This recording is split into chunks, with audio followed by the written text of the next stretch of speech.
mira, esta señora vende. ¿A cuánto las vende? A 3.000. ¿Y de qué porte? De 50 centímetros. Ya. Hola, señorita.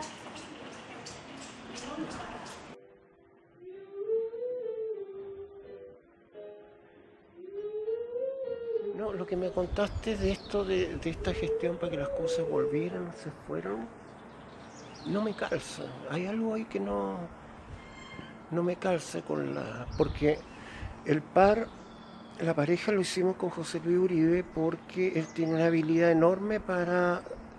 A ver, ¿qué pasa? Yo tengo muchos problemas con la gente, odio a la gente. Eh, ¿Cómo se llama? Hay un nombre para eso. Y entonces, claro, José Luis llevó todo el lado B del disco. Yo llevé el lado A, él llevó el lado B, de lo contrario habría sido un fracaso, o sea, absoluto. La labor de José Luis en ese sentido fue enorme. Él es quien se comunica con Cristóbal, él que ve toda esa parte que yo la verdad soy incapaz de hacer. Pero nunca, lo que sí me recuerdo que había un problema de plata, pero era un problema de Cristóbal, digamos, del Consejo de la Cultura y que no tenían plata para esto, y las cosas llegaron, pero no supe que hubiera intervenido alguien más. Y por otra parte, la universidad en ese sentido menos, porque la universidad no puso un peso para esto. O sea, de hecho, lo único que puso el rector, porque no puede, o sea, legalmente no podía poner nada, porque la cuestión me la gané yo, o sea, bueno, la ganamos con José Luis, no la universidad. Y eh, claro, él me dio un viático, me dijo, oye, no sé, no podemos hacer nada, pero sí te puedo dar un viático, pero se me pasó que ese viático fiscal se me superponía con el viático fiscal del consejo, entonces ni tonto, me di cuenta y devolví el viático a la universidad, porque problema seguro. Entonces no, me quedó como sonando eso aquí. Algo no me suena bien en esta historia, hay algo raro. Se lo voy a comentar a Justo nomás para que lo sepa, pero no, Volví a leer el no me... primero, el número 2.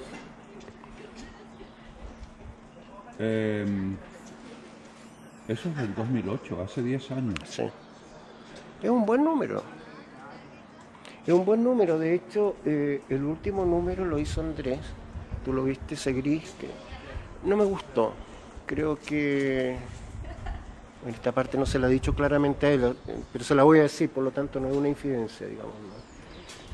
Sino que se pierde algo como fundamental de la revista en esa, y es que siempre le quise dar a la revista que tiene que ser un objeto fascinante. O sea, que yo lo tomo y me produce una cierta fascinación, y ahí viene lo de la barca y lo de algunos textos. Por eso te fui a ver, me acuerdo esa vez a la UNIAC para pedir un texto de Mellado. O sea, esto tiene que tener tensiones, cosas, que sea un objeto fascinante. Y este número lo encuentro en ese sentido muerto. De hecho, no lo he abierto. O sea, lo único que verifiqué que estaba el escrito este de poeta de Concón, Bertoni. Bertoni, que ese lo encontré, se lo pasé yo de un libro que compré por ahí, y porque es fascinante esto, cómo el espacio público lo va construyendo con todos los ruidos que hay en la calle, ¿no es cierto?, cuando va a comprar limones. Esa construcción que la encontré tan viva. También la de Osorno, el mexicano, que también se lo pasé yo por un relato que lo ocupé en la tesis, esto de cuando va reconstruyendo la ruta de este Bolaño que nunca estuvo en el norte de México. O sea, son textos que tienen una fascinación, pero hay una, no sé, no me resulta, el número lo veo así y no me dan ganas de abrirlo, es raro eso, es raro. Entonces va a haber que revisar la revista nuevamente y quizás volver al primer formato que se había pensado para él, que era no tanto un formato de revista como más un formato de libro, eh, que parezca un libro. Digamos que eso significa otra dimensión, y al disminuirle la dimensión aumenta el espesor y empieza a aparecer un libro, pero son cosas que tenemos que En ese discutir ahí entre sentido, todos. el libro como Talca funciona muy bien como Sí, libro. sí, ¿Ves? Ese tamaño es muy bueno, ¿no es ese cierto? tamaño, ese grosor. Claro, pero si estamos Y ese espesor es teórico bueno, también del claro. libro. Y si hacemos uno al año, bien puede ser un libro y que a los autores, a la gente que quiera participar, les tributa como capítulo de libro, que eso en el régimen universitario da puntos, a veces plata. Pero así como está, no tributa a nada, digamos, no retribuye. Ahí va a haber que conversar un poco y hay otras estrategias como ese ciclo de cine que te contaba yo, de repente escribirles a amigos que están afuera, qué sé yo, Manuel, que se llama Manuel Cuadra, un gran amigo, ya, ¿qué es lo que te interesa a ti? O sea, ¿qué es lo que has visto? ¿Qué te llama la atención a ti? Entonces, no escribe Manuel Cuadra, sino que Manuel Cuadra recomienda algo que le interesa a Manuel, por lo tanto, de por sí, casi por definición, es interesante, y contactamos a ese otro que no lo conocemos para con él, a él pedirle el artículo. Entonces se forma una cosa indirecta mucho más poderosa, creo yo, la verdad. Lo noté un poco muerto el número. O sea, si seguimos en Chile, ¿no es cierto?, queda muy... ya sabemos quiénes escriben en Chile y el problema también es que toda la gente que está en la universidad está escribiendo en formato de artículo y los artículos son ilegibles, no son amables con el lector.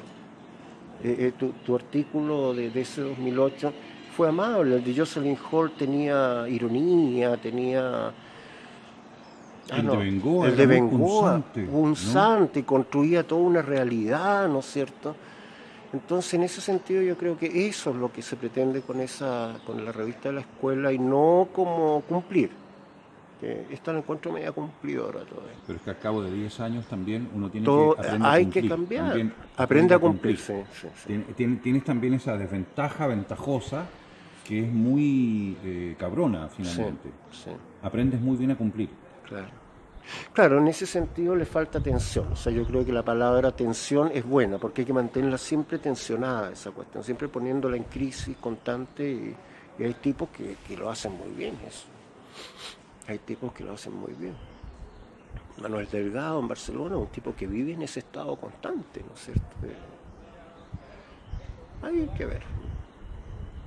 Pero quizás el formato libro permite que existan más puntos de estremecimiento. Sí. Es decir, que tú te buena abordes. palabra. Yo creo que es una cosa que encontramos en el curso intensivo, es decir, obligados a inventarnos un método de pacotilla para poder orientar a los estudiantes.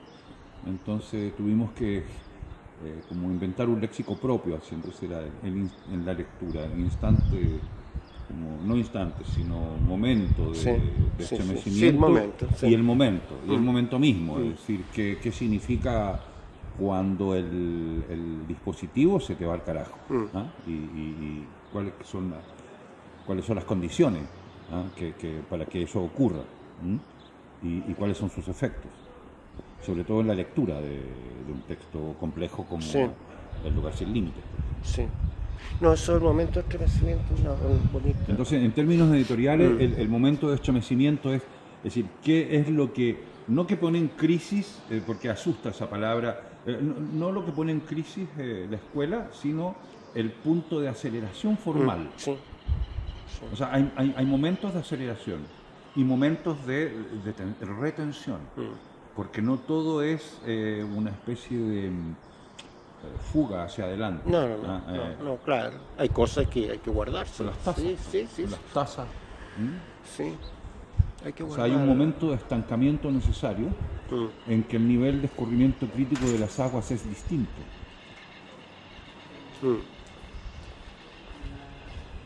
Aguas. Hay que estudiar el mataquito a lo mejor.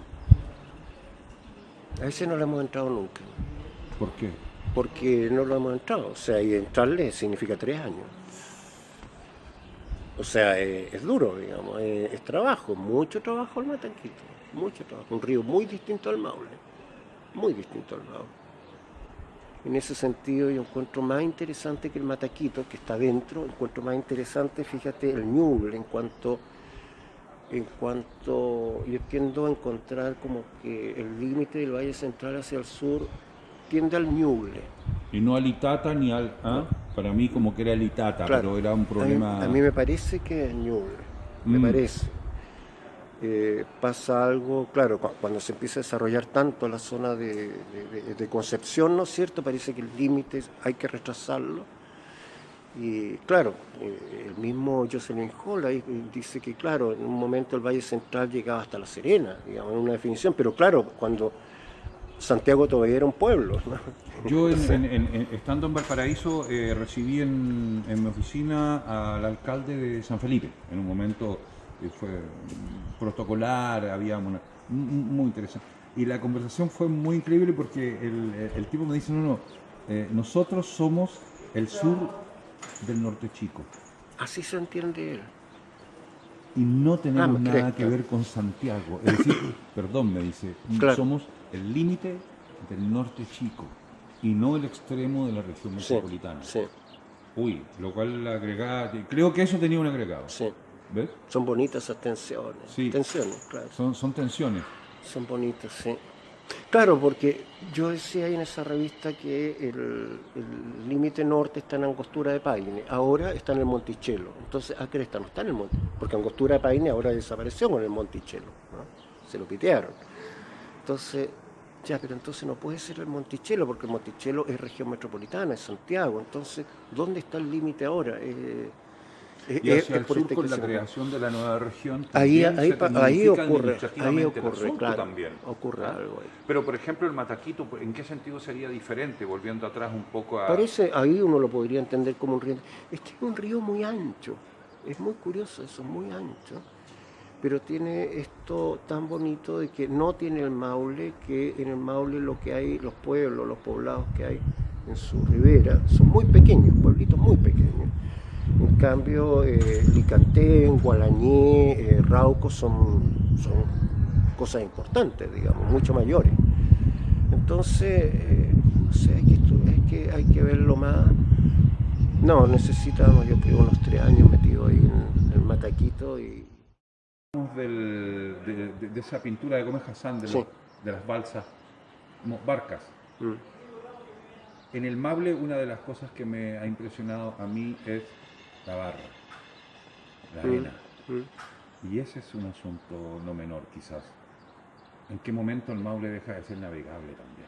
Sí. Por lo tanto, sí, se rompe la posibilidad utópica de una economía fluvial. Sí.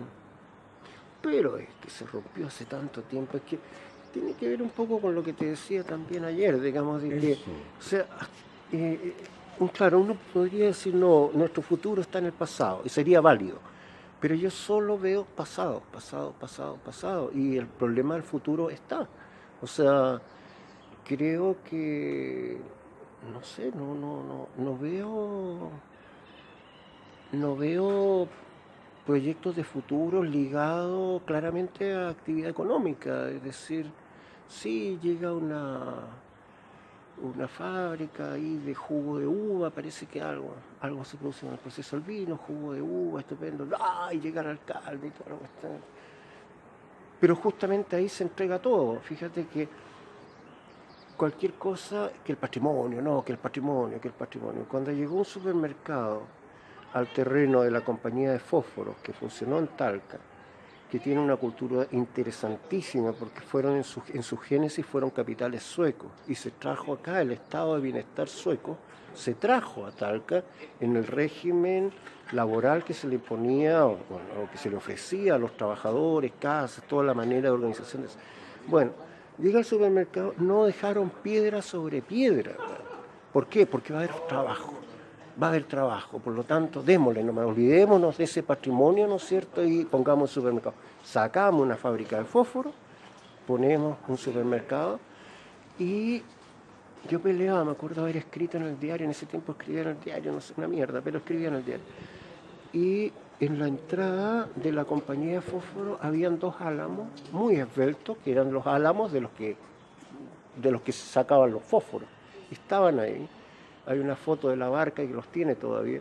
Cuando se instala el supermercado todavía estuvieron y de repente un día para otro ya ni estaban. No le molestaban a nadie, absolutamente a nadie los votaron, digamos. O sea, entonces, no sé, parece que o las cosas no pueden convivir, pero todo este cuento como patrimonial, que toda esta cosa casi, es que no es ni patrimonial, es solo mirar hacia atrás,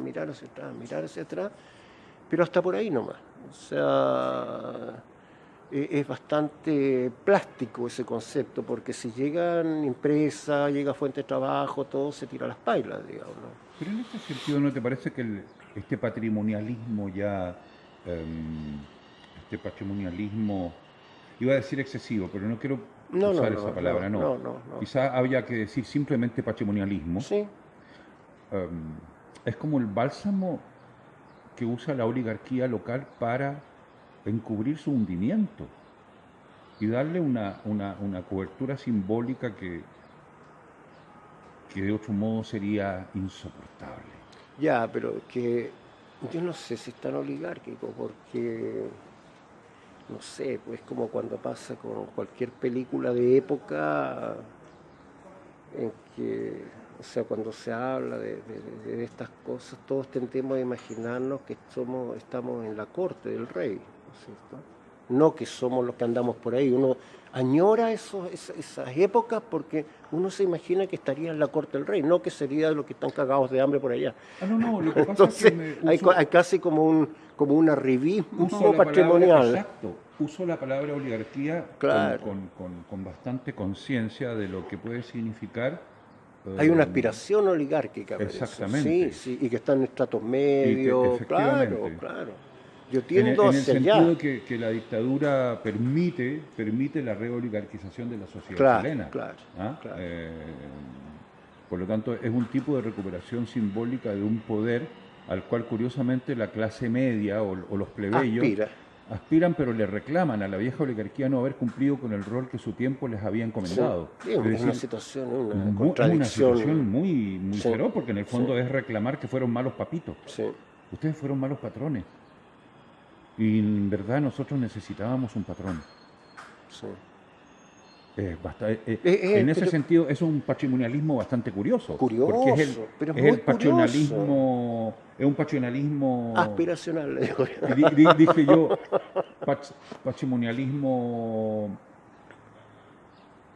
encubridor de un dolor y de una caída, de un hundimiento que no se sostiene, que no se soporta finalmente. Sí, raro eso.